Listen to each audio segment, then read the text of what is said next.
السلام عليكم ورحمة الله وبركاته. الحمد لله رب العالمين،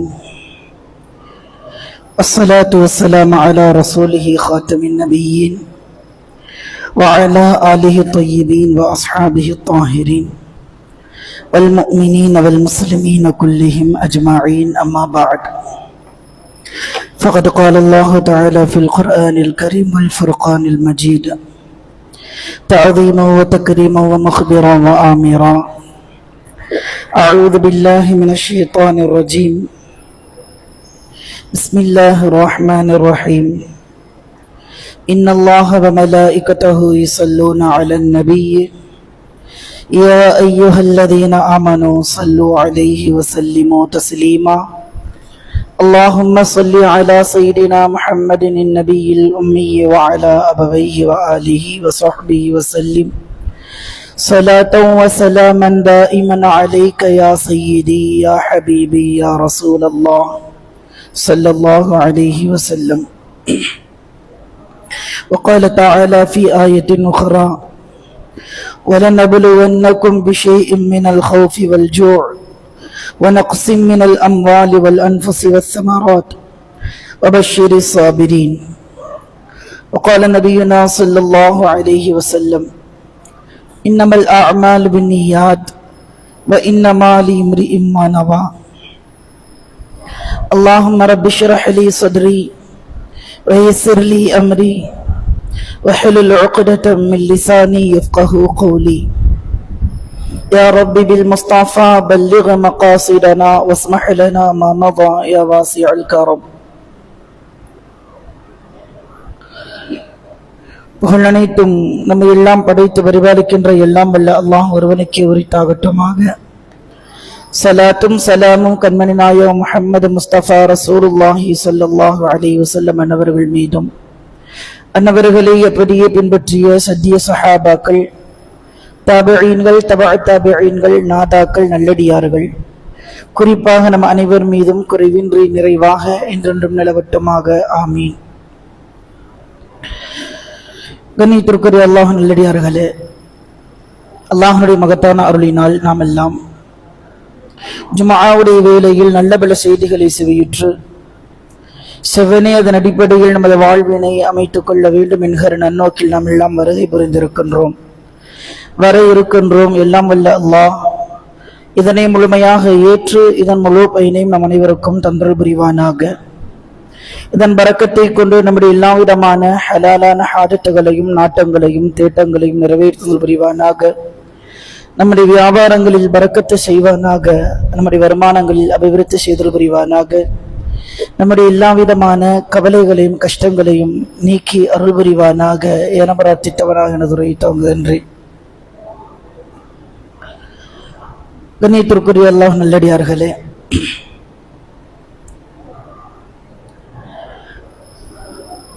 இந்த உலகில் பல்வேறு உயிரினங்களை இறைவன் படைத்திருக்கிறான். அந்த உயிரினங்களில் ஆக சிறந்த உயிரினமாக மனித வர்க்கத்தை ஆக்கியிருக்கின்றான். அந்த மனித வர்க்கங்களிலும் ஆக சிறந்தவர்களாக முஃமின்களை, முஸ்லிம்களை வல்லோன் அல்லாஹ் ஆக்கியிருக்கின்றான். அந்த அடிப்படையில் அந்த முஸ்லிம்கள் முஃமின்களுடைய பட்டியலில் வல்லோன் அல்லாஹ் நம்முடைய பெயர்களையும் இடம்பெற செய்திருக்கின்றான்.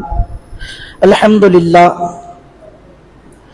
வெறுமனே பெயரளவில் மட்டும் முஸ்லிமாக முஃமினாக இருப்பதில் எந்த பயனும் கிடையாது என்பதை நாம் அடிக்கடி பல உலமாக்களினுடைய சொற்பொரையில்,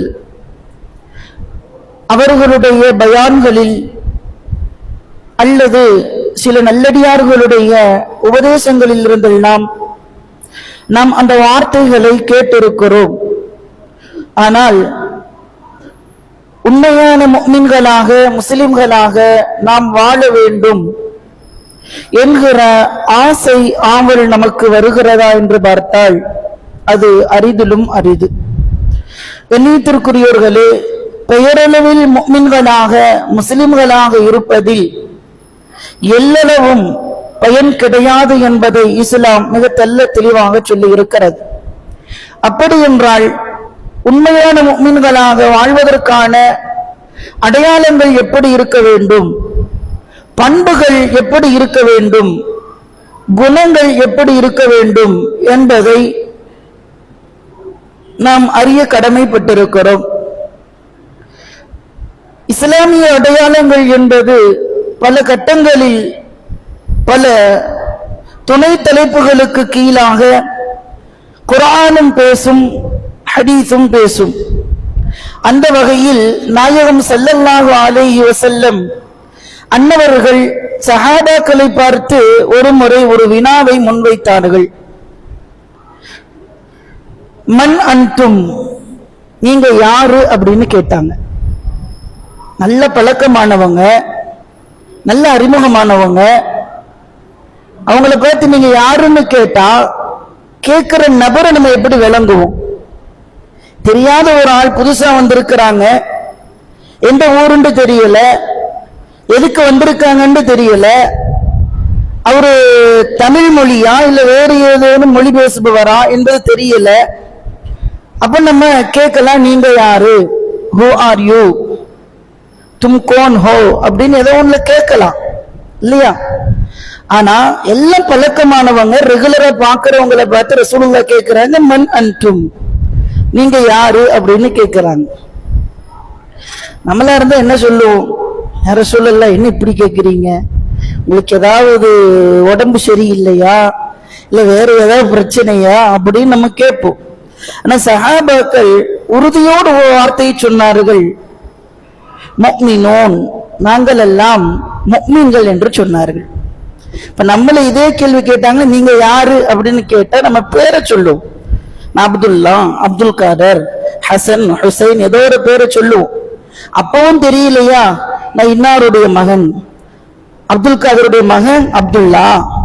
அதுவும் தெரியலையா, நம்ம பண்ற வேலைகளை சொல்லுவோம். இந்த இடத்துல இந்த போஸ்டிங்ல இருக்கிறோம், இந்த பணியாற்றி கொண்டிருக்கிறோம் அப்படின்னு எதை கொண்டு அவர்கள் தெரிந்து கொள்ள முடியுமோ அந்த வார்த்தைகளை நாம் சொல்வோம். ஆனால் சஹாபாக்கள் பயன்படுத்திய வார்த்தை என்ன? மன் அன்தும், நீங்கள் யார் என்று கேட்கிற பொழுது பெருமானாருக்கு சஹாபாக்கள் சொன்ன பதில், நாங்கள் உங்களுடைய தோழர்கள் என்று சொல்லவில்லை, முஹாஜிர்கள் என்று சொல்லவில்லை, அன்சார்கள் என்று சொல்லவில்லை. சொன்னார்கள் முஃமினூன், நாங்கள் எல்லாம் முஃமின்கள் என்று சொன்னார்கள். ரசூலுல்லாஹி ஸல்லல்லாஹு அலைஹி வஸல்லம் அவர்கள் அந்த இடத்துலயும் ஒரு விதண்டாவாதமான ஒரு கேள்வி வைக்கல. இப்ப நீங்க எல்லாம் முஸ்லீம் இல்லாம வேற யாரு அப்படின்னு கேட்கல. அதுக்கு அடுத்து ரசூலுல்லாஹ் கேட்டாங்க, வமா அலாமாத்து ஈமானிக்கும், உங்களுடைய ஈமானினுடைய அடையாளங்கள் என்ன? முஃமின் சொல்றீங்க, அனசு அப்படின்னு பேரு சொல்றீங்க, அபூபக்கர் சொல்றீங்க, உமர் சொல்றீங்க, உஸ்மான் சொல்றீங்க, அலி சொல்றீங்க, தல்ஹா சொல்றீங்க, ஸைத் சொல்றீங்க, ஜுபைர் சொல்றீங்க, சஅத் பின் அபி வக்காஸ் சொல்றீங்க, எல்லாம் ஓகே. இதெல்லாம் முஸ்லிம்களுடைய பெயர், இஸ்லாமியர்களுடைய பெயரில் வருபவை. ஆனால் பெருமானார் கேட்பது என்ன? வமா அலாமாத்து ஈமானிக்கும், நீங்கள் முஃமின்கள் என்று சொல்கிறீர்களே அதற்கான அடையாளம் என்ன, ப்ரூஃப் என்னன்னு கேட்கிறாங்க, எவிடன்ஸ் என்ன அப்படின்னு கேட்கிறாங்க, சிம்டம்ஸ் என்னன்னு கேட்கிறாங்க. கேட்டவுடன் சஹாபாக்கள் அப்பொழுதும் யோசிக்காமல் சொன்னார்கள், காரணம் வளர்த்தவர்கள் நாயகம் ஸல்லல்லாஹு அலைஹி வஸல்லம், வார்த்தெடுத்தவர்கள் நபி ஸல்லல்லாஹு அலைஹி வஸல்லம். இவர்கள் கேட்பதனுடைய நோக்கம் என்ன என்பதை விளங்கிக் கொண்டு சஹாபாக்கள் உடனடியாக சொன்னார்கள், யா ரசூலல்லாஹ் நஸ்பிரு அலல் பலா, நாங்கள் சோதனையின் பொழுது பொறுமையாக இருக்கிறோம், வனஷ்குரு அலர் ரஹா, நாங்கள் இன்பத்தில் அல்லாஹ்விற்கு நன்றி செலுத்துகிறோம், துன்பத்தில் பொறுமை காத்து இன்ப நேரங்களிலே நாங்கள் அல்லாஹ்விற்கு நன்றி செலுத்துகிறோம். இறைவன் எதனை விதியாக ஆக்கி இருக்கிறானோ அதை நாங்கள் முழுவதுமாக ஏற்றிருக்கிறோம் என்று இந்த 3 வார்த்தையை சொல்கிறார்கள். பெருமானாருடைய கேள்வி என்ன? வமா அலாமாத்து ஈமானிக்கும், நீங்கள் முஃமின்கள் என்றால் அதற்கான அடையாளம் என்ன? தொப்பி போட்டிருக்கணும், தாடி வச்சிருக்கணும், சிப்பா போட்டிருக்கணும், லுங்கி கட்டி இருக்கணும் அல்ல அல்ல. அவர்களுடைய கேள்வி வேறு, நோக்கம் வேறு. புரிந்து கொண்ட சஹாபாக்கள் சொன்னார்கள், யா ரசூலல்லாஹ், நாங்கள் தலைப்பாகை அணிவது இஸ்லாமியர்களுடைய அடையாளத்தில் ஒன்று என்று சொல்லிவிட முடியாது. தாடி வைத்திருப்பது முஸ்லிம்களுடைய அடையாளம் என்று சொல்லிவிட முடியாது. தொழுவது இஸ்லாமிய அடையாளம் என்று சொல்லிவிட முடியாது. அதுவெல்லாம் யாரும் செய்யலாம், எப்படியும் செய்யலாம். இன்றைக்கு மாற்றுமத சகோதரர்கள் கூட பல நபர்கள் தொழுபவர்கள் உண்டு, நோன்பு நோற்பவர்கள் உண்டு, தாடி வைத்திருக்கிற எத்தனையோ சாமியார்கள் உண்டு, இல்லையா? அப்ப ரசூலுல்லாஹ்வினுடைய கேள்வி அதுவல்ல, நோக்கம் அதுவல்ல. புரிந்தார்கள் சஹாபாக்கள், சொன்னார்கள், நஸ்பிரு அலல் பலா யா ரசூலல்லாஹ், எங்களுக்கு துன்பம் எப்பொழுதெல்லாம் ஏற்படுகிறதோ அப்பொழுதெல்லாம் நாங்கள் பொறுமையாக இருப்போம்.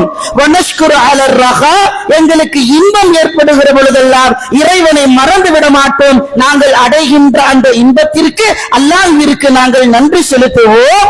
வன்னர்வா பிமவாகிஇல் கதா, இறைவன் எங்களுக்கு எது விதியாக ஆக்கி இருக்கிறானோ, எங்களுக்கு சோதனை என்றால் அது இறைவனுடைய நாட்டம், வேதனை வருகிறது என்றால் இறைவனுடைய நாட்டம், மகிழ்ச்சி வருகிறது என்றால் இறைவனுடைய நாட்டம், எங்களுக்கு ஒரு அடிபட்டு ரத்தம் வருகிறது என்றாலும் இறைவனுடைய நாட்டம், திடீரென எங்கள் பிள்ளைகள் இறந்து விடுகிறார்கள், அதுவும் இறைவனுடைய நாட்டம். இறைவனுடைய நாட்டத்திற்கும் கலாவிற்கும் மேலாக எதுவும் நடக்காது. எது நடந்தாலும் நாங்கள் அப்படியே பொருந்திக் கொள்வோம், ஏற்றுக்கொள்வோம். அதுதான் எங்களுடைய அடையாளம் என்று சஹாபாக்கள் சொன்ன பொழுது நாயகம் ஸல்லல்லாஹு அலைஹி வஸல்லம் அவர்கள் சொல்லி பதிலை முடிப்பதற்கு முன்னால் சொன்னார்கள், முஃமினூன வரப்பில் கஅபா, கஅபாவினுடைய ரப்பின் மீது சத்தியமாக நீங்கள் தான் முஃமின்கள் என்று சொன்னார்கள். கண்ணியத்திற்குரியவர்களே, முஃமின்களுடைய அடையாளம் நம்முடைய பெயரில் அல்ல, நம்மளுடைய அமல்களில் அல்ல, நம்முடைய இபாதத்துகளில் அல்ல, நம்முடைய திலாவத்துகள் மூலமாக அல்ல, நம்முடைய பண்புகள் மூலமாகத்தான் ஈமான் இஸ்லாத்தினுடைய அடையாளம் அமைந்திருக்கிறது என்று நாயகம் ஸல்லல்லாஹு அலைஹி வஸல்லம் அவர்கள் சொன்னார்கள். அந்த பண்பிலும் நாம் உயர்வாக எடுத்துக்கொள்ள வேண்டியது துன்ப நேரங்களில் பொறுமையாக இருப்பதும், இந்த நேரங்களில் இறைவனுக்கு நன்றி செலுத்துவதும். எது நடந்தாலும் அது இறைவனுடைய விதி, அவனுடைய நாட்டமின்றி எதுவும் நடக்காது. அதனை நாங்கள் ஏற்றுக்கொள்வோம், அதனை நாங்கள் அங்கீகரிப்போம், பொருந்திக் கொள்வோம் என்கிற ஈமான் இருந்தால் மட்டும்தான் ஈமானினுடைய அடையாளத்தை நாம் பெற்றிருக்கிறோம் என்று பொருள் என்று நாயகம் ஸல்லல்லாஹு அலைஹி வஸல்லம் அவர்கள் சொன்னார்கள். கண்ணியத்திற்குரியவர்களே, பெருமானார் ஸல்லல்லாஹு அலைஹி வஸல்லம் அவர்கள் ஒரு கட்டத்தில் சொல்வார்கள், நம்ம எல்லாம் தெரிஞ்சு வச்சிருக்கிறோம், ரசூலுல்லாஹி ஸல்லல்லாஹு அலைஹி வஸல்லம் அவர்கள் ஏழ்மையில் வாழ்ந்தவர்கள், வறுமையில் வாழ்ந்தவர்கள். இன்னும் சொல்வதானால் வசதிக்கு வாய்ப்பு கிடைக்கவில்லை வல்லல் நபி ஸல்லல்லாஹு அலைஹி வஸல்லம் அவர்களோடு சேர்ந்திருப்பதற்கு. அதுதான் உண்மை. ஏழ்மைக்கு கிடைத்த பாக்கியம், வறுமைக்கு பெருமானாரோடு கிடைத்த பாக்கியம் வசதிக்கு கிடைக்கவில்லை. அதுதான் உண்மை, அதுதான் சத்தியம். பெருமானார் ஏழ்மையிலும் எளிமையிலும் வாழ்ந்தவர்கள். ஒரு முறை சொன்னார்கள், அரத அலைய ரப்பி லியஜஅல லி பத்ஹா மக்கா ذهبا, ஒரு நாள் என்னுடைய இறைவன் மக்காவில் இருக்கக்கூடிய பத்ஹா என்கிற ஒரு இடத்தை முழுவதுமாக நபியே முஹம்மதே உங்களுக்கு தங்கமாக நான் மாற்றி தரட்டுமா என்று கேட்டான். எப்படி? கொஞ்சம் தங்கம் தர்றேன், 1 கிலோ 2 கிலோ 10 கிலோ 100 கிலோ அல்ல, பத்ஹா என்கிற அந்த பாலைவனம் முழுவதையும் உங்களுக்கு நான் தங்கமாக மாற்றி தருகிறேன். ஏன் ஏழ்மையில் வாழுகிறீர்கள், ஏன் வறுமையில் வாடுகிறீர்கள் என்று இறைவன் என்னிடத்தில் கேட்டான். ஆனால் நான் சொன்ன பதில் என்ன தெரியுமா? பெருமானார் சொல்கிறார்கள், ஃபகுல்து லா யா ரப், இறைவா அது எனக்கு வேண்டாம். அந்த மக்காவில் இருக்கக்கூடிய பத்ஹா என்கிற இடம் முழுவதும் எனக்கு தங்கமாக நீ மாற்றி தர வேண்டாம். மாறாக ஒன்றை நான் உன்னிடத்தில் கேட்கிறேன், அதை எனக்கு நிலையாக ஆக்கி கொடு என்று நாயகம் ஸல்லல்லாஹு அலைஹி வஸல்லம் அவர்கள் கேட்டார்களாம். என்ன தெரியுமா? வலாக்கின் அஷ்பஉ யௌமன் வ அஜூஉ யௌமா, நான் ஒரு நாள் வயிறு நிரம்ப உணவு உண்கிறேன், பசியாறும் வரைக்கும் சில காலங்கள் உணவு உண்கிறேன், சில காலங்கள் அல்ல பல காலங்கள் நான் பட்டினியோடும் வாழ்ந்து கொண்டுதான் இருக்கிறேன். பெருமானார் அல்லாஹ்விடத்தில் பேசுகிறார்கள், இறைவா நான் சில காலம் வயிறு நிரம்ப உண்கிறேன், பசி தீர உண்கிறேன், பல காலம் நான் பட்டினியோடு தான் இருந்து கொண்டிருக்கிறேன். ஃபஇதா ஜுஅது, அந்த நேரத்தில் ஃபஇதா ஜுஅது தவர்ரஅது இலைக் வ ذكرتك, நான் பசியோடு இருக்கிற பொழுது உன்னை நான் நினைவு கூர்ந்து உன்னிடத்தில் நான் மன்றாடி துஆ செய்ய வேண்டும், உன்னிடத்தில் பணிந்து நான் வர வேண்டும். வைதா ஷபிஅது ஹமித்துக வ ஷகர்துக, அதே நேரத்தில் நான் வயிறார உணவு உண்டால் உனக்கு நன்றியுள்ளவனாக உன்னை புகழ்பவனாக நான் வாழ வேண்டும். இந்த பாக்கியம் மட்டும் எனக்கு கொடு என்று பெருமானார் ஸல்லல்லாஹு அலைஹி வஸல்லம் அவர்கள் கேட்டார்கள் என்றால், அரபு உலகத்தில் ஒரு பாலைவனம் முழுவதும் தங்கமாக மாற்றி தருகிற வாய்ப்பை அல்லாஹ் அண்ணல் பெருமானார் ஸல்லல்லாஹு அலைஹி வஸல்லம் அவர்களுக்கு கொடுத்த பொழுது அவர்கள் கேட்டது என்ன? இறைவா, நான் பசியோடு இருக்கிற பொழுது, துன்பத்தில் இருக்கிற பொழுது, நான் கவலையோடு கஷ்டத்தோடு இருக்கிற பொழுது உன்னை நான் நினைக்க வேண்டும், பொறுமையோடு வாழ வேண்டும். நான் வயிறார உணவு உண்டு இன்பமாக மகிழ்ச்சியாக சந்தோஷமாக எல்லா வாக்கியங்களும் பெறுகிற பொழுது அதற்கு நான் நன்றியுள்ளவனாக இருக்க வேண்டும். இறைவா, இந்த வாக்கியத்தை கொடு என்று பெருமானார் ஸல்லல்லாஹு அலைஹி வஸல்லம் அவர்கள் கேட்கிறார்கள் என்றால், அந்த ஈமான் நபிமார்களுக்கு மட்டும் சொந்தமல்ல, நபிமார்களிடமிருந்து நாமும் சொந்தமாக்கி கொள்ள வேண்டும் என்கிற பாடத்தை தான் நாயகம் ஸல்லல்லாஹு அலைஹி வஸல்லம் அவர்கள் சொல்கிறார்கள். ஆனால் இன்றைக்கெல்லாம் நம்முடைய நிலை என்ன தெரியுமா? அல்லாஹ் கூட குர்ஆனில் பல இடத்தில் சொல்லுவான். அடியார்கள் எப்படி தெரியுமா? அவர்களுக்கு சோதனை வருகிற பொழுதெல்லாம் என்னிடத்தில் துஆ கேட்பார்கள். நின்ற நிலையில் படுத்த நிலையில் எப்படியெல்லாம் கேட்க முடியுமோ அப்படியெல்லாம் கேட்பார்கள். அந்த சோதனை கஷ்டங்களை நான் நீக்கிவிட்டால் எதுவுமே நடக்காத மாதிரி என்ன கண்டுக்காம அவங்க போயிடுவாங்க, என்ன மறந்துடுவாங்க. இதுதான் அடியாரும் நிலை என்று இறைவனும் சொல்கிறான். இறை தூதர் ஸல்லல்லாஹு அலைஹி வஸல்லம் அவர்களும் ஹதீஸில் சொல்லுவார்கள். நம்முடைய நிலை எப்படித்தானே? கஷ்டம் வரும், அப்பதான் அல்லாஹ் தலைவலி, அல்லாஹ் ரப்பே என்ன இவ்வளவு தலைவலி, கடுமையான தலைவலி ரப்பே. அதுவரைக்கும் அல்லாஹ்வுடைய பேரை ஒரு நாளைக்கு ஒரு 10 தடவை சொல்லுவோமான்னு தெரியாது.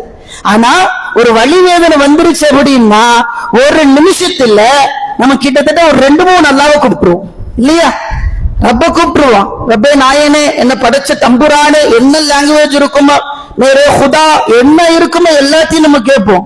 அதுவரைக்கும் அல்லாஹ்வுடைய சிந்தனை வரவே வராது. கஷ்டம் வந்தா அல்லாஹ் அல்லாஹ் அல்லாஹ் அல்லாஹ், கஷ்டம் போயிருச்சு அப்படின்னா இல்ல இல்ல இல்ல அல்லாஹ்வும் இல்ல ஒண்ணும் இல்ல, அவ்வளவுதான். அல்லாஹ் பாதுகாக்க வேண்டும். அப்படி இல்ல வாழ்க்கை. எந்த நிலை வந்தாலும் இறைவனை மறக்காமல் வாழவும். இந்த கஷ்டத்தை கொடுத்து இதுக்கு முன்னாடி நம்ம எப்படி இருந்தோம்? அல்லாஹ் நல்லாதானே வச்சிருந்தோம், அல்ஹம்துலில்லாஹ். இப்பொழுதும் நம்ம பொறுமையோடு இருப்போம். நம்முடைய கஷ்டங்களை யாரிடத்திலும் சொல்லி முறையிட வேண்டிய அவசியம் இல்லை. தேவைப்படுகிற பொழுது அந்த கஷ்டத்தை நீக்குவதற்கான தீர்வை காணலாம், அது தவறு அல்ல. ஆனால் இறைவனை நிந்தித்து பேசுகிற வார்த்தை இருக்கக்கூடாது. ஹஜ்ரத் அபூபக்கர் ரலியல்லாஹு தஆலா அன்ஹு அவருடைய வரலாற்றில் ஒன்று பதிவு செய்யப்பட்டது. நான் ஒரு முறை சொன்ன ஞாபகமும் உண்டு. பெருமானார் ஸல்லல்லாஹு அலைஹி வஸல்லம் இடத்தில் ஜிப்ரீல் அலைஹிஸ்ஸலாம் அவர்கள் வருகிறார்கள். வந்து சொல்றாங்க, யா முஹம்மத், முஹம்மதே, இன்னல்லாஹ் யுக்ரியுக ஸலாம், உங்களுக்கு அல்லாஹ் சலாம் சொன்னா. நான் வந்ததையுமே அல்லாஹ்வுடைய சலாமை எத்தி வைப்பவர்கள் ஜிப்ரீல் அலைஹிஸ்ஸலாம். அதுக்கப்புறம் தான் அவங்க சலாம சொல்லுவாங்க. வந்து சலாம் சொல்லிட்டு அல்லாஹ் உங்களுக்கு சலாம் சொன்னா எல்லாத்தையும் சொல்லி முடிச்சிட்டு உங்கள்கிட்ட அல்லாஹ் கேட்க சொன்னா, குல்லி அபி பக்கர், அபூபக்கர்ட்ட போய் நீங்க கேளுங்க, ஹல் வஜமதி ஸிஹா, அவருடைய ஆரோக்கியத்தில் ஏதோ குறைவு ஏற்பட்டிருக்கிறது என்னன்னு போய் கேளுங்க. அல்லாஹு அக்பர், அல்லாஹு அக்பர். பெருமானாருக்கு உடல்நிலை பாதிக்கப்பட்டிருந்தால் கேட்பதில் கூட ஒரு பொருள் இருக்கிறது. அவர்கள் நபி, வஹி வருகிறது. பெருமானார் அல்லாஹுவால் அளவு கடந்து நேசிக்கப்பட்டவர்கள். அதனால ஏதாவது அவங்களுக்கு பிரச்சனை என்றா கேட்கறதுக்கு வாய்ப்பு இருக்குது. ஆனா அபூபக்கர் ரலியல்லாஹு தஆலா அன்ஹு அவங்கள போய் நேரடியாக அல்லாஹ் கேட்க மாட்டான். நபிமார்களிடம் மட்டும் தான் நேரடியாக அல்லாஹ் பேசுவான். இல்ஹாமின் மூலமாக யாரிடத்திலும் இறைவன் பேசுவான், அது வேறு. இன்ஷா அல்லாஹ் வாய்ப்பு இருக்கிற பொழுது இல்ஹாமை பற்றிய பயானை நாம் ஒரு நாள் செய்வோம் இன்ஷா அல்லாஹ். இல்ஹாம் எல்லோரிடத்திலும் இறைவன் இல்ஹாமின் மூலமாக பேச வாய்ப்புண்டு. வஹீயின் மூலமாக பேசுவது, மலக்குகளின் மூலமாக பேசுவது அது நபிமார்களிடம் மட்டும்தான். 14 ஜிப்ரீல் அலைஹிஸ்ஸலாம் வர்றாங்க, ரசூலுல்லாஹ் கேட்க சொல்றாங்க. ஜிப்ரீல் போய் கேட்கல. நபியே முஹம்மதே, நீங்க போய் அபூபக்கர்ட்ட கேளுங்க, உங்களுக்கு ஏதோ உடல் ஆரோக்கிய குறைவு ஏற்பட்டிருக்குது என்னன்னு போய் அல்லாஹ் உங்களை கேட்க சொன்னா.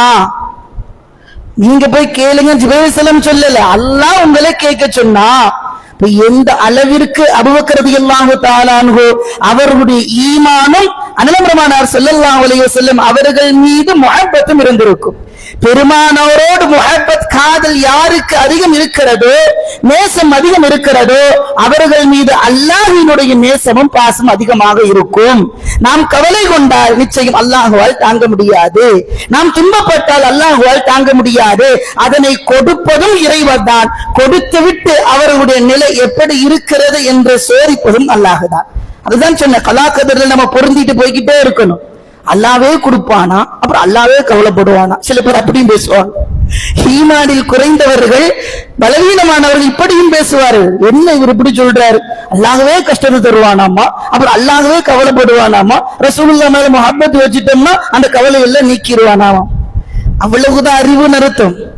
துன்பம், துயரம், சந்தோஷம், மகிழ்ச்சி, இன்பம் எதுவாக இருந்தாலும் அல்லாஹ் தான் கொடுக்கிறான். கொடுக்கின்ற பொழுது இன்பத்தில் உங்களுடைய நிலை எப்படி இருக்கிறது, மனநிலை எப்படி இருக்கிறது, உடல்நிலை எப்படி இருக்கிறது, துன்பத்தில் உங்களுடைய மனநிலை எப்படி இருக்கிறது, உடல்நிலை எப்படி இருக்கிறது, இவைகளை எல்லாம் சோதித்து அதற்கான தீர்வை கொடுத்து நம்முடைய கலாக்கதிரில் நாம் எப்படி இருக்கிறோம் என்பதை பார்த்து மகிழ்பவன் தான் இறைவன்.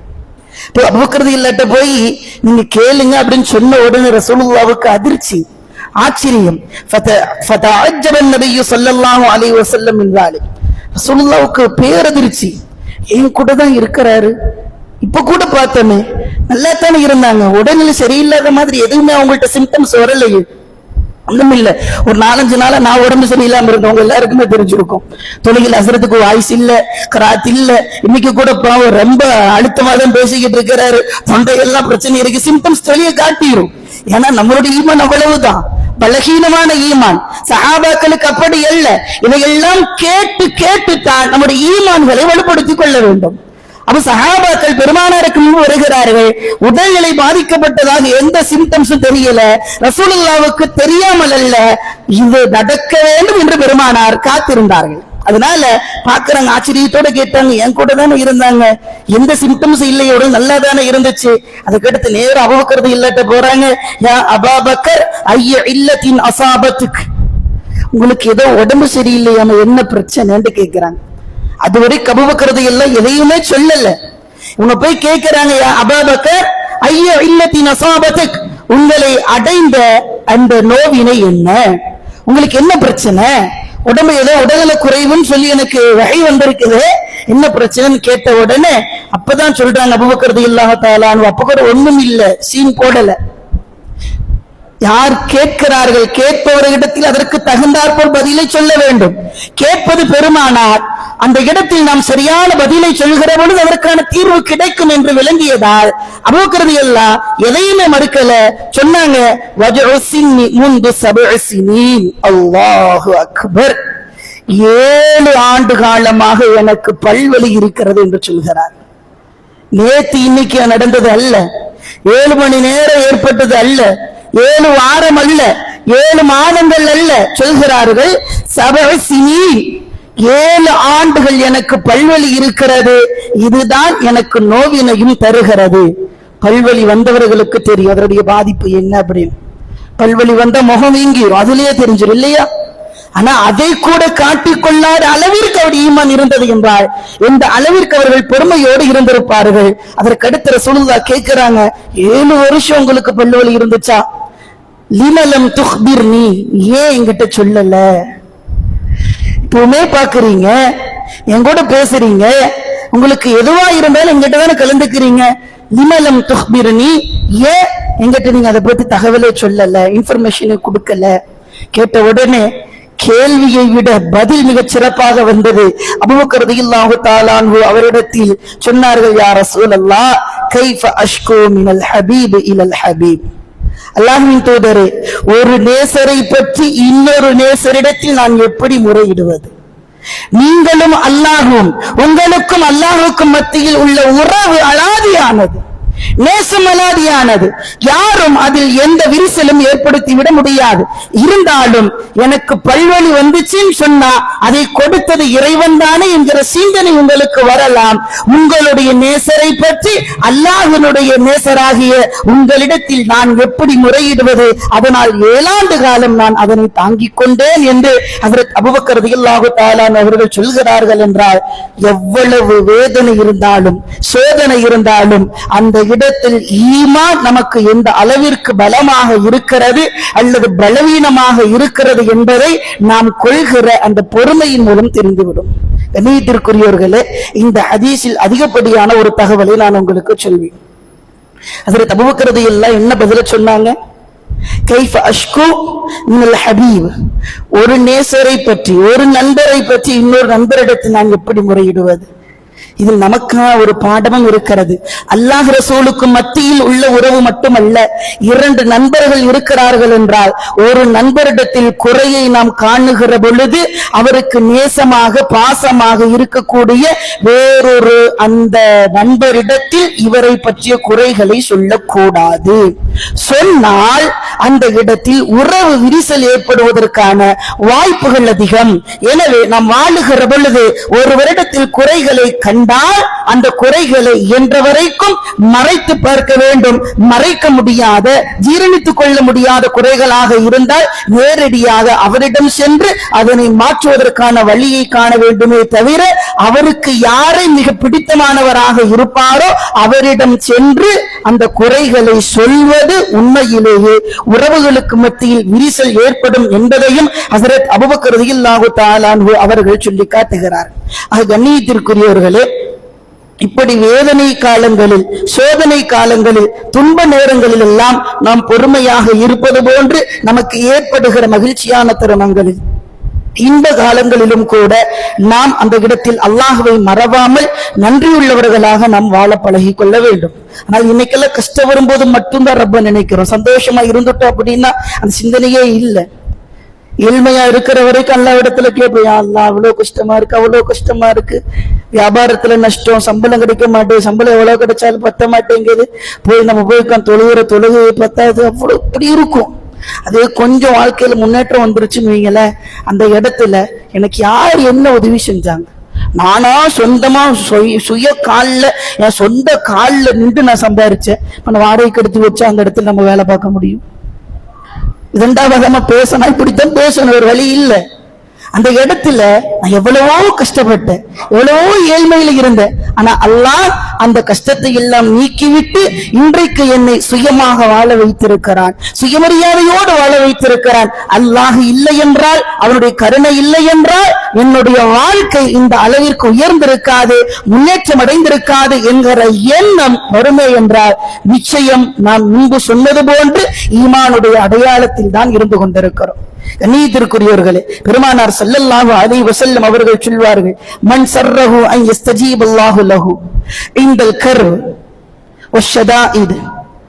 பெருமானார் ஸல்லல்லாஹு அலைஹி வஸல்லம் துஆ அங்கீகரிக்கப்படுவதற்கான காரணங்களை சொல்லித் தருகிறார். இன்னைக்கு நம்ம எல்லாம் அதிகமா எதிர்பார்க்கிறது என்ன? எப்ப நான் என்ன துஆ கேட்டாலும் அல்லாஹ் அதை உடனே கபூலாக்கும், நான் கேட்கறதெல்லாம் அல்லாஹ் தரணும், ஆசை இருக்கா இல்லையா? இல்லாத நபர்கள் யாராவது இங்க உட்கார்ந்து இருக்கிறோமா? இல்ல சரத், நான் கேட்கறது எனக்கு அல்லாஹ் தரணுங்கிற அவசியமே இல்லை. அப்படி யாராவது சொல்ல முடியுமா? சொல்லிட்டோம்னா அவ்வளவுதான், நினைச்சிட்டா கூட அவ்வளவுதான் இல்லையா? பெருமானார் சொல்கிறார், உங்களுடைய துஆ கபூல் ஆக வேண்டுமா? எப்பொழுதெல்லாம் நீங்கள் துஆ கேட்டாலும், குறிப்பாக கஷ்ட காலங்களில், துன்ப காலங்களில், வேதனை அடைகிற பொழுது, சோதனை அடைகிற பொழுது உங்களுடைய துஆ அங்கீகரிக்கப்பட வேண்டுமா? நம்ம அப்பதானே துஆ கேட்போம். ரசூலுல்லாஹ் அதைத்தான் சொல்றாங்க. கஷ்டம் வருதுன்னு போய் துஆ கேட்கிறீங்களா? 2 ரக்காத் தொழுகிறீங்க, அது வரைக்கும் பள்ளி எட்டி பார்த்ததே இல்ல, வருஷத்துக்கு ஒரு தடவை பெருநாளுக்கு போவோம், அதற்கடுத்து அதிகபட்சமா ஜும்மாவுக்கு வருவோம். ஆனா கஷ்டம் வந்துருச்சு அப்படின்னா 5 வக்துக்கு முதல் சஃப்ல இருப்போம், பாத்துக்கலாம், இவருக்கு ஏதோ பிரச்சனை, நம்ம விளங்கிடலாம். இவ்வளவு காலம் இவரை பார்த்ததே இல்ல, ஒண்ணு புதுசா குடி வந்திருப்பாரு, இல்லன்னா இங்க ரெகுலரா இருக்கிற ஆளு ரோட்ல பாக்குறோம், பள்ளியில முதல் சஃப்ல வந்திருக்கிறாரு அப்படின்னா இவருக்கு ஏதோ பிரச்சனை இருக்கு அப்படின்னு விளங்கிக்கலாம். அடுத்து கொஞ்ச நாள்ல பார்த்தா முதல் சஃப்ல இருந்து 2வதுக்கு போயிடுவார், 2வது 4வதுக்கு போவார், 4வது வெளிப்பள்ளி ரோட்டுக்கு போயிடுவார். அப்படியே விளங்கிக்கலாம் இவரு கஷ்டம் முடிஞ்சு போச்சு அப்படின்ட்டு. ஏதோ மலை மாறி இருந்தது பனி போல ஆயிருச்சு அப்படின்னு விளங்கிடலாம். பெருமானார் ஸல்லல்லாஹு அலைஹி வஸல்லம் அவர்கள் சொல்கிறார்கள், கஷ்டகாலங்களில் துன்ப காலங்கள் ஏற்படுகிற அந்த வேதனைகள் நீங்குவதற்காக நீங்கள் துஆ செய்து கொண்டிருந்தால் அது அங்கீகரிக்கப்பட வேண்டுமா? ஃபல்யுக்ஸிரு துஆ ஃபிர் ரஹா, இன்ப காலங்களில் மகிழ்ச்சியாக இருக்கிற பொழுது அல்லாஹுவை மறவாமல் அவனுக்கு நன்றி உள்ளவர்களாக நீங்கள் இருந்து அல்லாஹுவை புகழ்ந்து அந்த நேரங்களிலும் நீங்கள் துஆ கேட்டுக்கொண்டே இருக்க வேண்டும். கஷ்டத்துல மட்டும் துஆ கேட்கிறது முக்கியம் அல்ல, அது கபூல் ஆகாது. பெருமானார் சொல்லிவிட்டார். சந்தோஷமா இருக்கிறோம், நல்லா ரப்ப வாழ வைக்கிறான், யார்கிட்ட எந்த தேவையும் இல்ல, சொத்து நிறைய இருக்கு, உடல் ஆரோக்கியம் இருக்கு, ஆஃபியத் இருக்கு, நல்ல மனைவி, நல்ல குழந்தை, நல்ல வேலை வாய்ப்பு எல்லாம் இறைவன் கொடுத்திருக்கிறான். அந்த நேரத்திலும் கூட இறைவா நீ கொடுத்ததை எனக்கு நிலையாக நிரந்தரமாக ஆக்கி கொடு, நீ கொடுத்ததை இடையிலேயே பறித்து விடாது, நீ கொடுத்ததை இடையிலேயே அழித்து விடாது, நீ கொடுத்ததை நிறைவாக நிலையாக நிரந்தரமாக ஆக்கிக் கொடு, இன்னும் எனக்கு நீ கொடுத்த அந்த நிஅமத்துகளை அதிகப்படுத்தி கொடு, அதில் பரக்கத்து செய் என்கிற அந்த துஆவை கேட்டுக்கொண்டே இருப்போமே என்றால் துன்பம் அவ்வளவு எளிதில் நமக்கு வராது, கஷ்டம் வராது. வந்தாலும் வந்த நேரத்தில் நாம் துஆ கேட்கிற பொழுது முன்பு செய்த அந்த துஆவினுடைய பிரதிபலன் நாம் தற்பொழுது துயர காலங்கள் செய்கிற அந்த துஆ அங்கீகரிக்கப்படும் என்று நாயகம் ஸல்லல்லாஹு அலைஹி வஸல்லம் அவர்கள் சொல்கிறார்கள். வேறொரு நீண்ட நெடிய ஹதீஸில் பெருமானார் சொல்லுவார்கள், தஅர்ரஃப் இலல்லாஹி ஃபிர் ரஹா, நீங்கள் மகிழ்ச்சியாக இருக்கிற பொழுது அல்லாஹ்வை நீங்கள் அதிகமாக நினைவு கூறுங்கள். கஷ்டகாலத்தில் மட்டும் ரப்பை நினைவு கூறாதீர்கள், அல்லாஹ்வின் பெயரை சொல்லாதீர்கள். நீங்கள் எப்பொழுதெல்லாம் சந்தோஷமாக இருப்பீர்களோ மகிழ்ச்சியாக இருப்பீர்களோ, இன்னும் சொல்வதானால் மனைவியோடு இல்லறத்தில் ஈடுபட்டதற்கு பிறகும் கூட இறைவன் இந்த உடல் ஆரோக்கியத்தை கொடுத்தானே, இறைவன் எனக்கு ஹலாலான அடிப்படையில் இந்த சுகத்தை அனுபவிக்க வைத்தானே, அல்ஹம்துலில்லாஹ் என்று எந்த மனிதர் நினைக்கிறாரோ அதுவும் அந்த இல்லறமும் கூட நம்முடைய உடலியல் தேவையும் கூட இபாதத்தாக மாறிவிடுகிறது என்று கிதாபில் பதிவு செய்யப்படும். ஆக கண்ணியத்திற்குரியோர்களே, எனவே நாம் கஷ்ட காலங்கள் இருக்கிற பொழுது நமக்கு இறைவன் உதவி புரிய வேண்டும் என்றால் பெருமானார் சொல்கிறார்கள், தஅர்ரஃப் இலல்லாஹி ஃபிர் ரஹா, நீங்கள் மகிழ்ச்சியான காலங்களில் அல்லாஹ்வை நினைவு கூர்ந்து கொண்டிருங்கள். யஅரிஃபுக ஃபி ஷித்தா, கடுமையான காலத்தில் அல்லாஹ் உங்களை நினைவு கூறுவான். அவன் நல்லா இருக்கும்போது அல்லாஹ் என்ன நினைச்சுக்கிட்டே இருந்தானே என்னுடைய அடியார் அப்படின்னு ரப்ப யோசிச்சுட்டு இன்னைக்கு கஷ்டப்படுறான், அந்த கஷ்டத்தை கொடுத்ததும் நான் தான், பாவம் இதுக்கு மேல அவனால் அனுபவிக்க முடியாது, அதனை நீக்க வேண்டும் என்கிற முனைப்பிற்கு இறைவன் வருவான். இல்லை என்றால் மகிழ்ச்சியோடு இருக்கிற பொழுது இறைவனை மறந்து வாழ்ந்துவிட்டு துன்ப காலத்தில் இறைவனை நாம் நினைப்போமே என்றால் நாம் மீண்டும் மீண்டும் மேலும் மேலும் துன்பங்களைத்தான் நாம் அனுபவிக்க வேண்டும். அல்லாஹ் பாதுகாக்க வேண்டும். எல்லாம் வல்ல அல்லாஹ் துன்பத்தில் பொறுமையோடும் இன்பத்தில் இறைவனுக்கு நன்றி உள்ளவர்களாகவும் வாழக்கூடிய நல்ல தௌஃபீக் நம் அனைவருக்கும் தந்தருள் புரிவானாக. வ ஆகிரு தஅவானா அல்ஹம்துலில்லாஹி ரப்பில் ஆலமீன். அஸ்ஸலாமு அலைக்கும் வ ரஹ்மத்துல்லாஹி வ பரகாத்துஹு.